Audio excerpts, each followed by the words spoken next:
C class at GP Plus Education Society Zamke, and my hobbies are listening to music and playing the games. And my aim is to crack SSC CGL exam and become an income tax officer. And I have that guts to achieve my aim in my life, and that's something I want to think. आपण ज्यावेळेस self introduction करतो अशा पद्धतीने आपल्याला self introduction करता आले बरोबर आहे का नाही. आपण ज्यावेळेस आपलं नाव सांगतो, आपलं क्वालिफिकेशन सांगतो, आपण कुठून आलो सांगतो, आपल्याला काय करायचं सांगतो, सर्व गोष्टी आपल्याला काय करता आल्या पाहिजेत. हे करेक्ट गोष्टी केव्हा येऊ शकतात आपल्याला सांगायला, ज्यावेळेस आपल्याकडे नॉलेज असेल किंवा टेनचा थोडा बहुत आपल्याला हे असेल तर त्या गोष्टी आपण करू. आपण घाबरतो सांगायला, आपल्याला बऱ्याच गोष्टीची माहिती असते पण आपण काय करतो, मनामध्ये भीती बाळगतो, घाबरतो, फिअरलेस होतं. आणि घाबरल्यामुळे काय होतं, मग आपण जे तयारी केलेली आहे इंटरव्ह्यू हे महत्वाचं कारण आहे तुमच्यासाठी. कारण का तुम्ही आपण जे 10-12 वर्ष आपण लर्निंग केलेलं असतं ते फक्त 5 मिनिटांमध्ये तुमच्या पुढे काय करायचं असतं, आपल्याला प्रेझेंट करायचं असतं बरोबर आहे का नाही.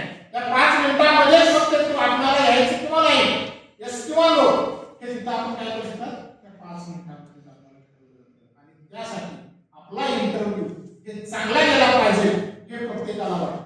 वाटत नाही बसलेल्यापैकी आपल्याला जॉब मिळावा वाटतं, आपण शिकतो कशासाठी, जॉब मिळण्यासाठी बरोबर आहे का नाही. जॉब मिळवण्यासाठी आपल्याला काय लागतं, नॉलेज बरोबर आहे.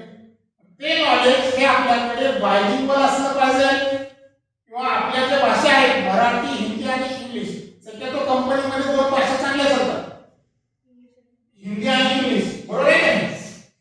म्हणजे आता बऱ्यापैकी इंग्लिश लँग्वेज वापरली जाऊ शकते आणि त्याला एक सबस्टिट्यूट लँग्वेज म्हणजे हिंदी लँग्वेज वापरली जाऊ शकते. मराठी लँग्वेज कंपनीमध्ये शक्यतो वापरली जात नाही. कारण का तिथे बरेच जे वर्कर्स असतात ते नॅशनलचे असतात, काही इंटरनॅशनल लेवलचे असतात आणि त्या ठिकाणी आपल्याला ह्या 2 लँग्वेज चांगल्या पद्धतीने येणं हे फार गरजेचं आहे. नाहीतर आपल्याला 2 लँग्वेज जर नाही आल्या तर आपल्याला तिथं आपण म्हणजे एलिजिबल होणार नाही. ओके, तर पहा आता आपण सिंपल टेक्स्टनुसार subject plus viewer plus object हे काय आहे, सूत्र आहे. हे वाक्य तयार करण्याची पद्धत आहे, हे वाक्य तयार करण्याचा फॉर्म्युला आहे. त्याच्यानुसार आपल्याला सब्जेक्ट म्हणजे काय, करता बरोबर आहे का नाही. कोणतेही वाक्य सुरू करण्यापूर्वी त्याला काय केलं जातं, आपण करता असतो. आता व्ह्यूअर म्हणजे काय, वर्ब, क्रियापद म्हणतो आपण. सर्वात महत्त्वाचा क्रियापद म्हणजे काय, ऍक्शन वर्ड म्हटलं जातं त्याला. ऍक्शन म्हणजे की वाक्याची क्रिया पूर्णपणे त्या क्रियापदावरती काय असते, डिपेंड असते, म्हणून त्याला काय म्हटलं जातं, ऍक्शन वर्ड म्हटलं जातं. आणि जो ऑब्जेक्ट जो भाग आहे तो म्हणजे कर्म असतो. आता पहा, आय एम अ स्टुडंट देखील म्हणाला देखील ह्याला एक काही रूल्स असतात बरोबर आहे.